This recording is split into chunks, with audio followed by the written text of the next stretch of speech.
All right, y'all, what is going on? This is your man L Jamal coming through with another edition of Never Out of Bounds. Of course, we're going to have a special report today.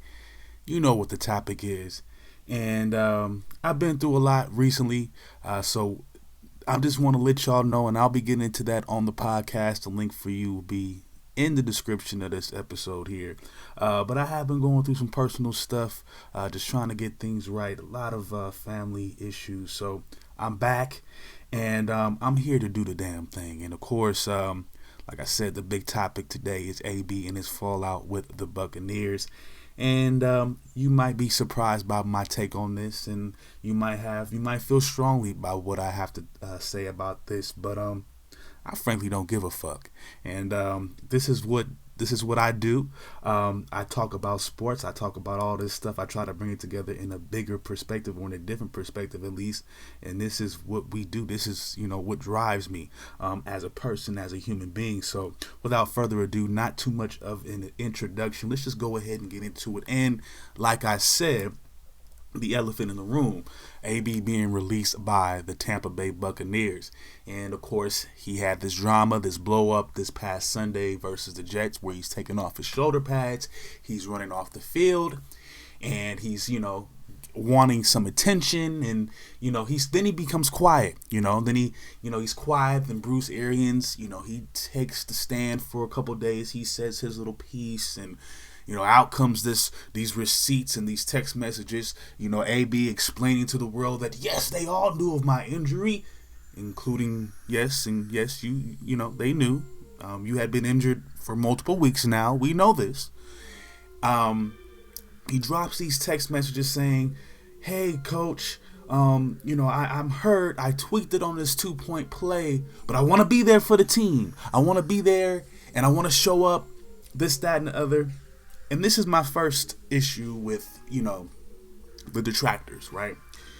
Well, first and foremost, the AB supporters. The problem is, as soon as this drama happened later on that night, it was revealed first and foremost about the contract, about the bonuses. That was done by AB defenses. Now, I don't know if they worked directly for him, but all that shit was revealed on his part, because that was the original claim. Okay? Then it comes out, it wasn't about me being, denied these bonuses. They tried to make me play injured. They tried to pretend like they didn't know about it. But they'd been known about you being injured. You wanted to play injured to get your bonuses, right? Because that's the only logical reason that you would play, despite saying you were so injured to the point where I couldn't make certain football moves. Oh, it's different from running off the field. I can't see why anybody would not see the difference, because we're doing exactly that. And yes, it could have bothered you, but who made that decision to do that? See, they didn't force you to play. Did you have an incentive to want to play? Yes. What was that incentive? Your bonus. Nobody's playing dumb here. Let's not play silly here. I get mad any given Sunday vibes. Remember LT's character? Get to the end of the movie, they find out his injury is so bad, he's been having all these different concussions and all these symptoms, that if he gets hit one more major time and puts out one major hit, he's done. He could be paralyzed. But guess what? He had to get that bonus.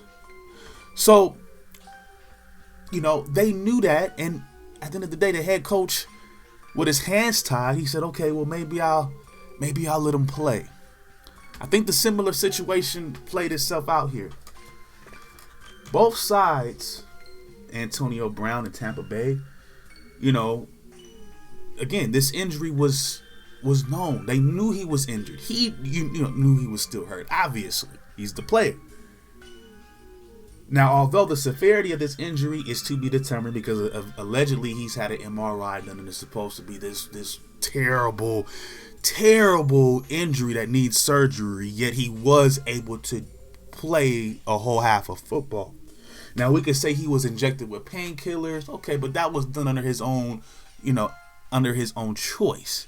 They didn't say we're going to stab you with this anyways and just do that. That's you know, that's grounds for a lot of different shit. Now, mind you, how they cut him, that might lead to some fines by the NFL, but nothing that they can't handle. But as far as forcing him, as though he had a gun to his head and they dragged him out to the field, we know that didn't happen. He was given the opportunity to go home and to not play. And it seems to me, again, like I said, they discussed this injury via text message. That, again, AB calls receipts. Y'all want to call them receipts as though this is something that really blows the case open.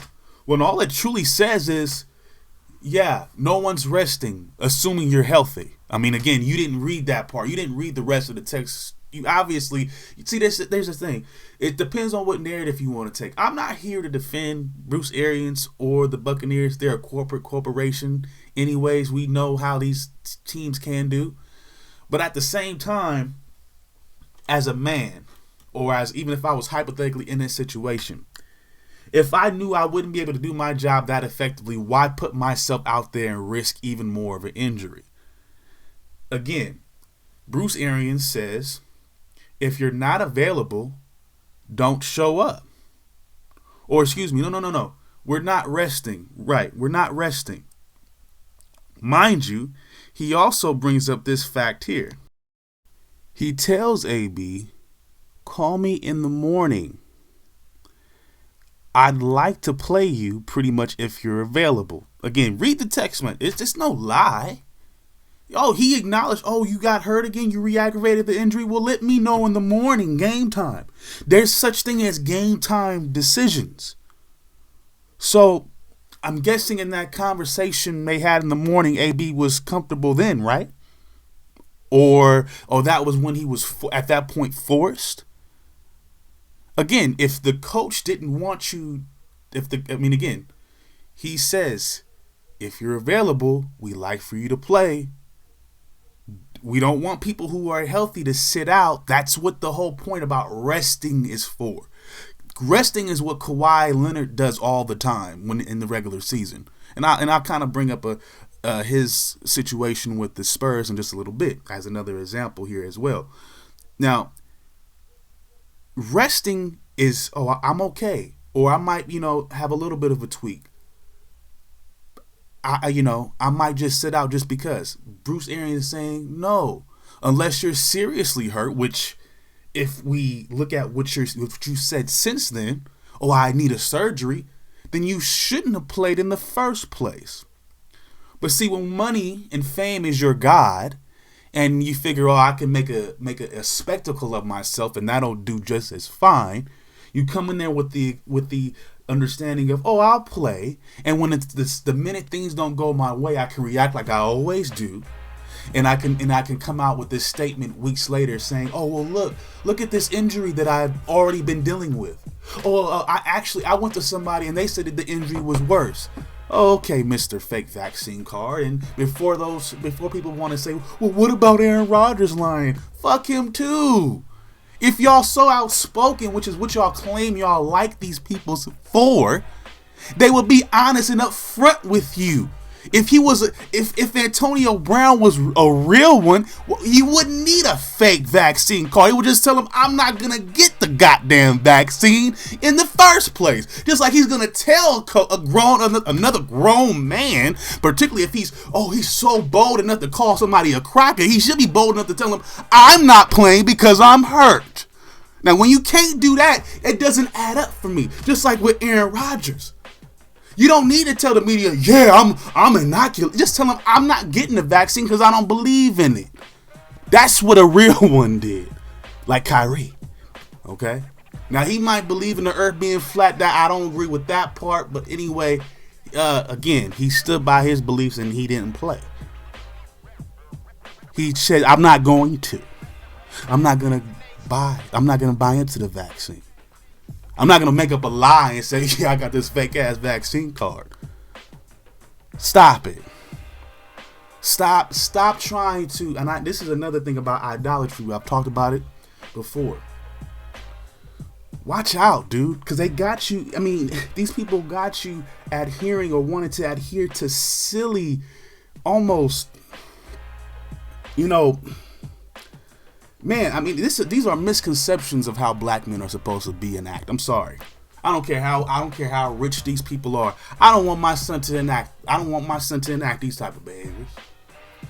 Because again, if I'm that injured, if I feel like I've been that scorned by my team, why the fuck would I suit up in the first fucking place? Unless, there was something in it for me. Stop it. Stop playing yourself. That's why you can't be. Now, don't get me wrong. Money is fine to pay your little bills. Blah blah blah blah. I understand that people want to have more money and maybe be rich. Fine, that's your end. But don't let it run you like that. Remember, like they said in Players Club, make the money. Don't let it make you. In that position, AB let the money make him. Sorry, because if it was truly about, oh man, I got injured. When's the surgery gonna happen? Where's the MRI that claims that you had this significant injury where ligaments are torn and it's just hanging there or whatever you claim it was? See, I'm sorry. When he went on the podcast and decided to bash Tom Brady and decided to say, oh, well, I was given this incentive-based contract. Why was I given this incentive-based contract in the first place? That's when it became clear. I want my money. I want more money. That's your issue, bro. You, at the end of the day, signed that incentive-based contract based on what was available to you. Based on what you've done in the past. Your legal team even says that in their statement about you. It follows you. Attitude affects, in some cases, your altitude. That's just the way it is and what people are willing to do for you, bro. When you throwing motherfuckers under the bus, telling them this and lying to people, and it's ironic that the man that decides, oh, I'm gonna hire somebody to cook for me and they're not paying him is complaining about somebody not paying him. That's karma, bro. What you talking about? I mean, to be that unself-aware is almost bad. It's frightening that that black men want you to be compelled to fall for that. And if not, you're not somehow black enough. Get the fuck out of here. I support black men like Andre Johnson, Calvin Johnson. Shit, I even take Randy Moss and Terrell Owens. Come on, man. This is crazy. Now, don't get me wrong.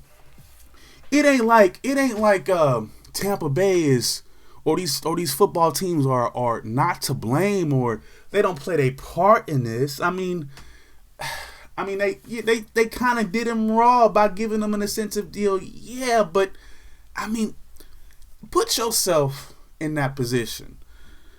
Are you really just giving anybody just top dollar just because? I don't know. I mean, it's hard. I mean, again. They're saying he refused to play, and they're basing that on him not revealing. Again, I can see why. Again, it's a very complicated situation because he decided to suit up. I think that's what complicates the situation. I think there was an understanding that if he were to suit up, there would be some type of push for him to get those numbers. I don't think that they knew the extent of what he's saying his injury was. Maybe he knew right then this was my last chance to really get those numbers. Maybe there's part of it that being the case, and they telling him, well, you're done, because they told him you're done, so he can't play week 18 anyways, even if he wasn't super injured. Now, mind you, I don't think the team was right in doing that because there are rules, and particularly if his injury is as bad as he's saying it is, you're not supposed to cut players while they're injured, as far as I know. You're supposed to honor that contract at least until, at the very least, he's physically able to play. Then you can cut him. So now that's where a lot of this is gonna, there's gonna be some investigation, and the Bucks are not going to be the angels in all this. Bruce Arians did get caught up in the emotions of what was going on. I know Coach Arians had told but I can understand that because when you have a player you screw up one time and you're done, who's telling you some people on one hand, happened as a screw up. Yeah, Coach, I'm hurt. I rolled my ankle up, but I want to be there for the team. I'm going to be there. He opened up the dialogue for conversations to be had, before the game, and obviously there had to have been one since Antonio Brown was suiting up. You don't hear anything again about the injury until, or if that was the case, because you're hearing from their side that he's complaining about catches. So about the ball being targeted to him. So if it's about being injured, why? If it was about the injury, I wouldn't have suited up at all, fam. Like that's not standing up to somebody. That's not exposing that. Exposing something would have been, I'm not playing at all. And then you kind of say, you might have dropped some text messages and say, this is what they've been trying to tell me all this week, trying to butter me up, whatever you want to say. But when you put on the suit, when you put on the helmet, that means you were there for them to get whatever incentive that you wanted. And yes, they were going to use you for whatever services you could provide. That's it. And all this, and again, he has a whole lot of yes men around him. I heard him on that podcast. Talking about, I'm the best receiver, la la la la. You're not, dog. You're not. Not as of 2021. In 2018, you were the best receiver in all of football. I can give you that. Up until that time, yes. There's still some active stats that you have right now that do lead current quarterbacks, but that's because they're younger. They're just now starting to come into their own. As of 2021, as of right now, you are not better than Mike Evans. You are not better than Chris Godwin. That's not what the stats say. And availability goes along with that as well. It's obvious they've been available, much more than you have, despite Godwin going out with this season-ending injury. However, outside of those two, I'm not going to go out on a limb and say you're better than Justin Jefferson. I'm not going to say that right now you're better than Ja'Marr Chase or that you have better potential than Ja'Marr Chase. That'll be crazy. I'm not that much. Again, I respect what you've done in terms of your numbers and all that. But again, as of today, you're not better than Cooper Kupp. He's not better than Cooper Kupp. And the fact that he got yes men on the podcast, yes men all around him, including his legal team, telling them this is the story that we're going to stick with. Again, if that was truly the case, he didn't say nothing about that injury. He might have brought it up. I'm piecing parts together, and maybe he might have brought it up slightly. But he was pretty mad about being given an incentive contract. He was pretty mad about money. It seemed like to me, and then he made sure he went out and made a video in the same outfit. Just to kind of show you, hey, I'm a rapper. So are you a rapper, football player? You want to be both? Whatever. I think you fucked up the football player part. I personally think, again, he's a hypocrite. Again, when he brought up Tom Brady saying he's great. And mind you, I feel some type of way about Tom Brady sometimes because I feel like he robbed the Raiders. But at the end of the day, football is a team sport. And that goes for everybody.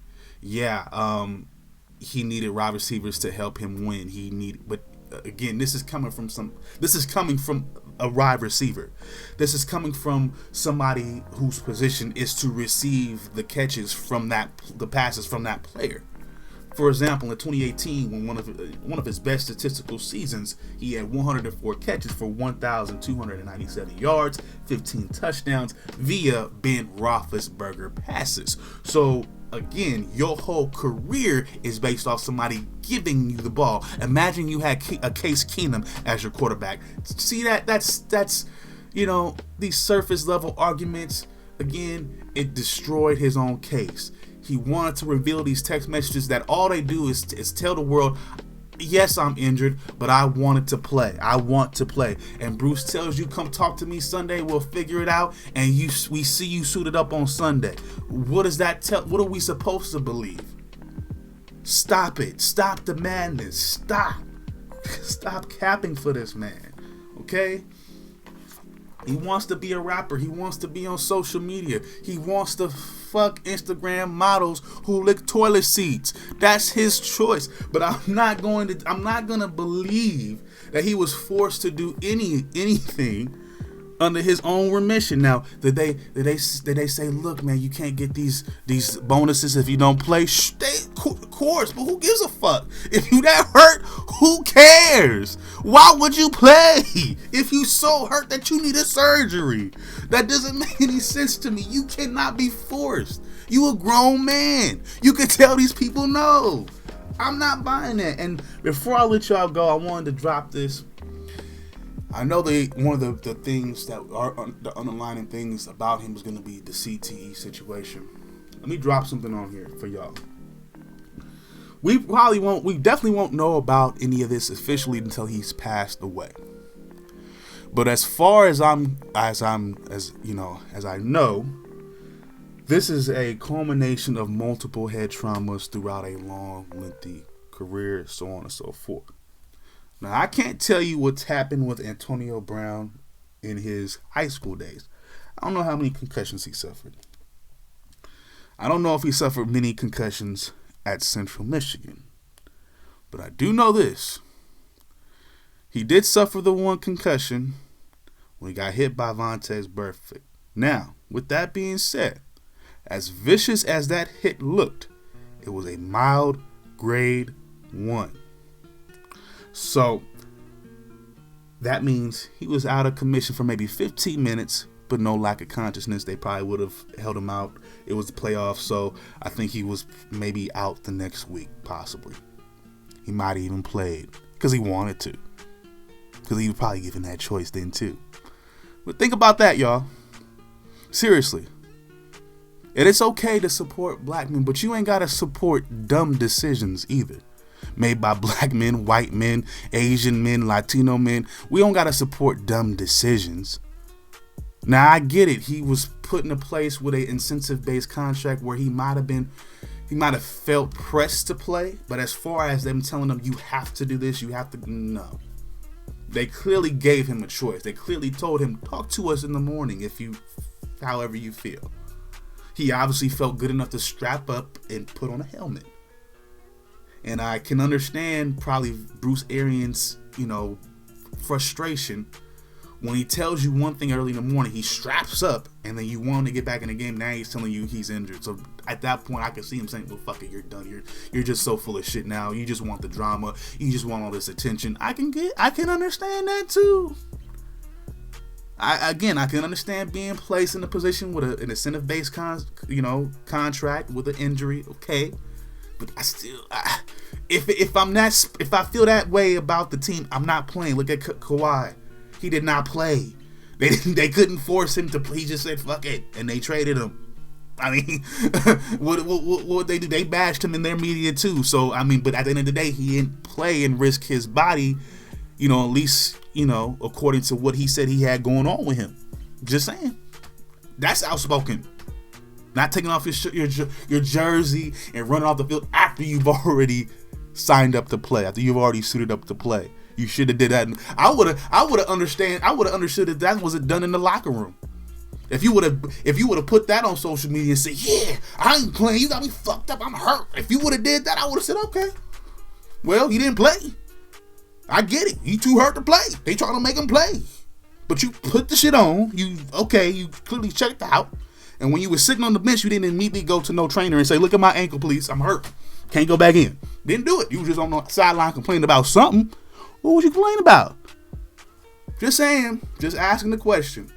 All right, y'all. I'm going to leave my links available for you guys. In terms of the podcast, I will be back with that soon. Like I said, I've been going through some family trials and personal trials, health-wise, and I'll get to that in the podcast. I feel like that's a little bit more intimate of a place. So follow me there. Of course, that's going to be on Spotify as well as Anchor. I will be leaving the link available for you guys for that. Check out the rest of my content. Please be sure to like and subscribe. If anybody hasn't told you yet, I love you. Peace out. One love. And I'll holler at you guys later.